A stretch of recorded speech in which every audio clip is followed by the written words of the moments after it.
Hi y'all, welcome back to my channel. After all the wait, Elsword 4 Path have finally arrived to NA server. I know a lot of you have already geared up your L-Boy for it.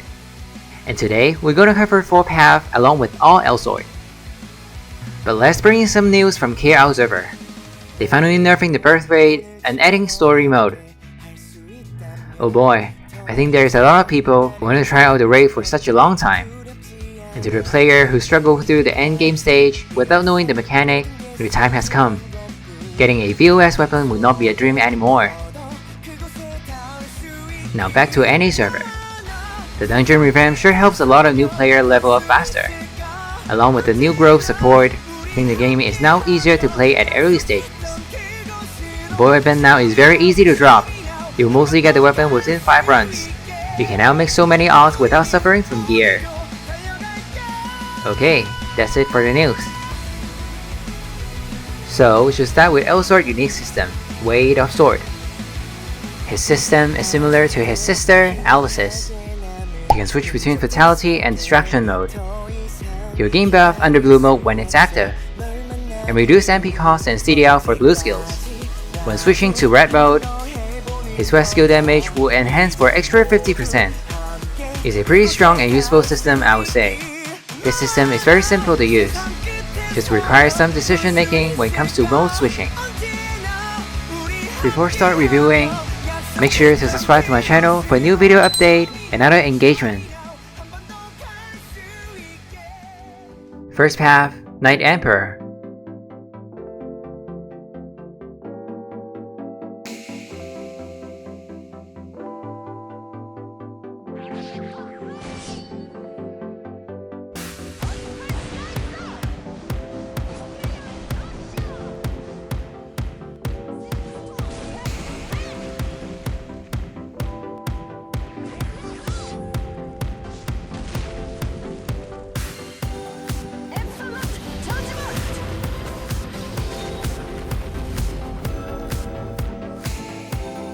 KE is the face of Elsword. You can see him every day as a game icon. He's also the canon path of Elsword. He specialized on a short technique in this path.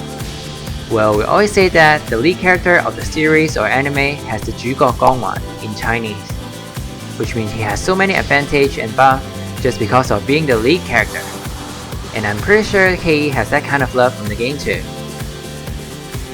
His clearing is the best within all L-Boy. Armageddon Blade helps enhancing his skill damage and range. You can swipe out a small room just by one swing of his blade. And his skill casting speed and animation is very smooth too.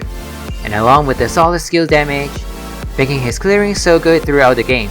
His bossing damage is pretty solid too. Well, not like OP level, but sure can DPS if your gear is on point. He doesn't suffer much from lacking damage. Mana wise, to be honest, all L-Boy won't suffer from mana much, especially at clearing phase. And he has a minor HP MP regen passive too. You just need to use more fatality skills to regen mana. And he may burn out some point when bossing, but that's just a very common mana issue for all classes. Just get a 2.8 mil CP healer with you, then you will be able to solve it.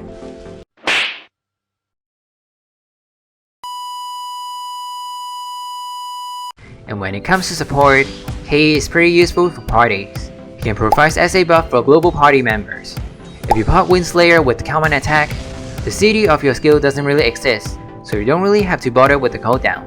He can also debuff enemy for a good amount of defense, especially physical ones.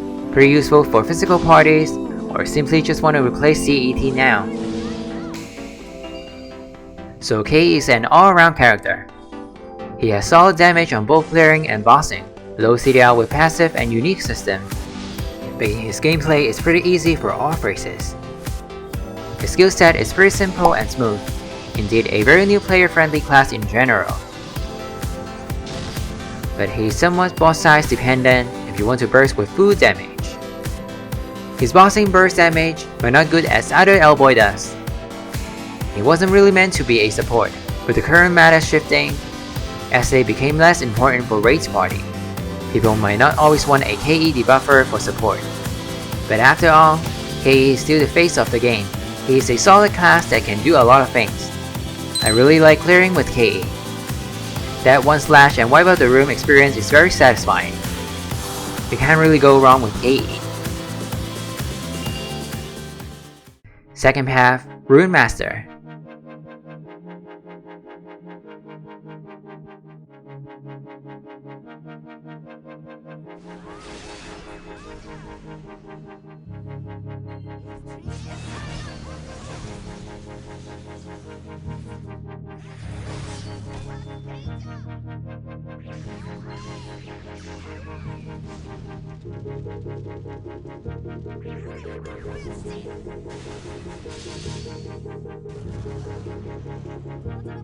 RM is a path where Elsword specialized on his rune magic. He has chosen this path because of Aja inspiration. This path has more buffing and magical BFX going on. He uses less sword to attack in this path as well. His clearing is not good as KE but still decent. With the help with Moth Phoenix, clearing is easier after 3rd job. But his long range clearing skills don't follow curves, making his clearing a bit slower in several dungeons. And his skill range are mostly surrounding himself or has shorter range. Bossing is where he shines. He deals great damage with large bosses, which means his boss size is dependent too. He can also gain some nice cell buffs too. Critical damage and defense ignore buff. And along with his reset passive, his CDL doesn't really exist if you have the right rotation. But that leads to his weaker mana management if compared to the L-Boys, due to his skill spamming for reset. When it comes to support, he's more of a magical party support. He can help buffing for extra magical damage. Also debuff for element resist and magical defense. ARM has burst damage against bosses, especially bigger mobs. CDL passive makes him have less issue with CD. Also, he got some powerful self-buff for help enhancing his burst damage. But his clearing is a bit slow in general, lacking of AoE or fast skill like KE does. And you need to get used to his skill form for clearing. Bossing damage is solid, but needs well positioning for small boss to deal maximum damage. And the rune skill reset makes him quite a mana hunger, since skill spamming without self mana regen passive and good mana refund. RM is one of the top magical DPS in the meta for a long time, but somehow has less player use him if compared to the other magical DPS. You're amazed by this simple but burst damage if you try him out.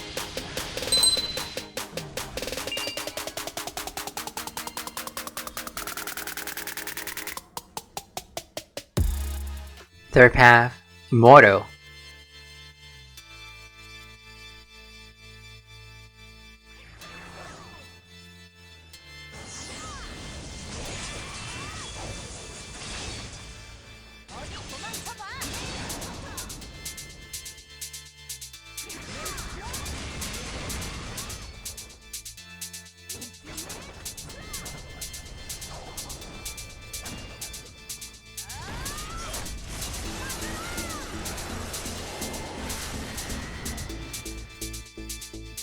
IM is path where Elsword become Archer in Fate. IM is a path where Elsword uses Dark Energy and summoning Countless Blade. He got a really cool skill kit.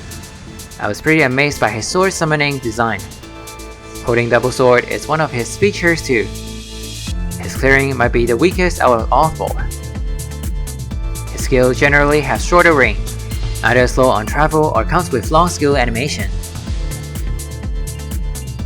He doesn't do well on clearing like the other L-Boy does, but he got really solid damage for bossing. He's kind of like a physical version of RM. Got decent self-buff to amplify his damage.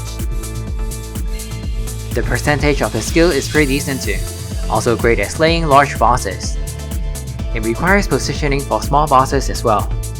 His mana management is a bit tricky because of his passive. You can have nice management if you get really good on his skill rotation, but you will suffer from mana a bit if you don't.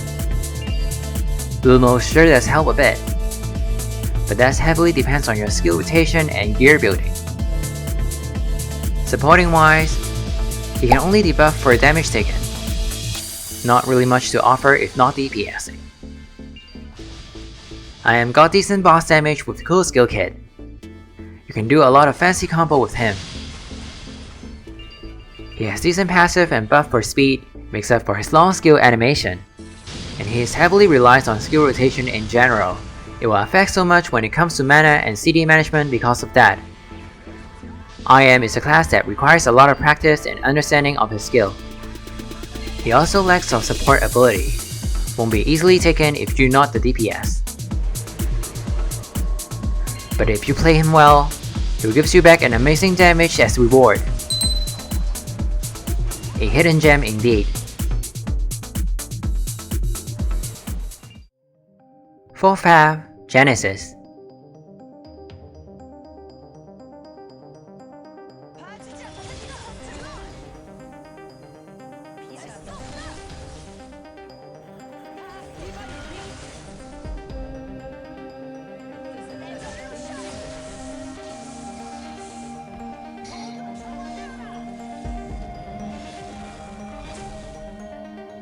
The gaudy 4th half of Elsword. He became a soulless guardian of the L in this path. And he is also the head start of the 4th half generation, well beside Rose. Gen sure does capture a lot of fans' attention upon the last teaser release. I'll say he's a pretty broken class now. I rarely use the word broken in my review videos, but he's newly released and without much nerfing or adjustment yet, especially on linear clearing. His clearing skills either follow path or comes with big ranges, make his clearing very easy for most dungeons. If only he has KE kind of skill form, he will get a solid 5-star for that. Bossing, damage of Genesis is like an upgraded RM. I know this isn't too fair to RM, since Gen is still very new. But man, his bossing damage is crazy now. Let me break it down for ya. First of all, he's a period damaging class. For sure, he got good percentage of skills. And he got so many built-in passive buffs by simply spamming skills up on using the right skills at right mode. He'll amplify Awakening charge speed or boss damage from mode switching. Then you will get CD acceleration, built-in skill damage amplifier, speed buffs, and so on, by just simply skill spamming. But the best is yet to come. You'll unlock the most crazy self-buff at 3rd job, Fade, which will enhance the effects of the buff, I just mentioned it. And also, since all these buffs are just passive, you don't need to bring any actives or special skills to trigger the buff. All you need to do is just pressing every skill you can cast, then voila! All buffs are ready to serve. How crazy is that? When it comes to mana, Gen has big difference on bossing and clearing. You can gain a lot of mana back during clearing phase. And you can also use Onion to pop the Awakening passive for some HP and mana regen. And he can simply just rely on 2 to 3 blue skill for clearing since low CDL passive. But at bossing, since you need to make sure every buff is on, causing you have to spam every skill you have, and cooldown doesn't really exist when playing as Shen, causing your mana burst quicker than ever. But you have big damage and CDL as a chain. Well, I guess that's pretty fair. Supporting wise, he's not meant to be a support. He can debuff for some magical defense and element resist. Also helps bring some tankiness to the party, similar to RM but a weaker version. So Gen is a broken character at the moment, but his performance will be adjusted for sure. Though I think they want to make him a pure DPS class, like a magical version of LIB or something. So Genesis is good at clearing with good mana refund. Big damaging for bossing. Can easily self-maintain buffs by casting skills. One of the top DPS in the meta for sure. But he burns mana quick during boss phases due to his low CDL passives. And he's lacking support abilities since being a DPS class. For sure you will hit bottleneck phase before you have decent gearing on him. Well, what can you expect from a pure DPS class? He has OP damaging already. If they make him great at supporting too, the balance will be way too off for this class. But Gen is really a powerful class. You should really try him out at his peak meta.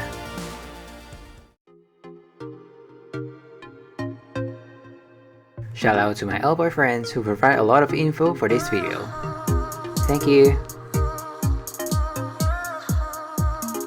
L-Boy is very decent character in general.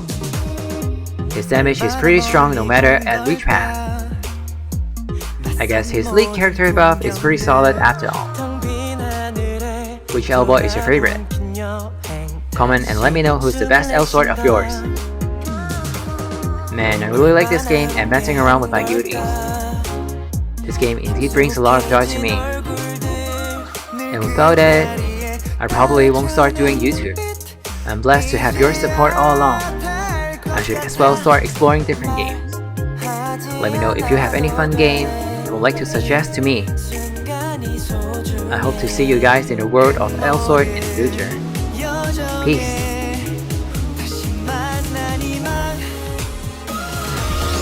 새로 시작하는 여행에 홀로 싸우던 매일 안녕